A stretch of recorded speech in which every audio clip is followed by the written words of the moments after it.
Ito para sa mga anak.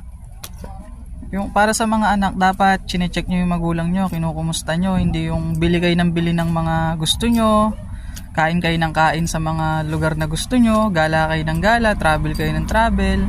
Minsan tanungin nyo rin yung magulang nyo, i-check nyo sila sa trabaho, kumustahin nyo sila sa trabaho. Tanungin nyo, baka mamaya nangungurakot na sila, tapos proud na proud ka pa. I-check nyo yung trabaho nila, kung nagpapakapagod ba sila, nagtatrabaho ba sila ng marangal, maayos ba sila sa trabaho, o baka mamaya kurakot lang sila ng kurakot dun sa pinapasukan nila. Tapos ikaw naman, sunod ka sa luho, proud na proud ka. Akala mo naman talagang mataas yung narating ng magulang mo. Akala mo naman maganda talaga yung posisyon niya sa gobyerno. Proud na proud ka sa kanya kasi yumaman kayo sa pagsisikap niya. Yung pala, puro kurakot lang yung ginagawa niya. Kaya check nyo rin yung parents nyo, kayong mga anak. Baka mamaya proud na proud kayo ninanakaw lang pala nila yung mga pinapakain nila sa inyo.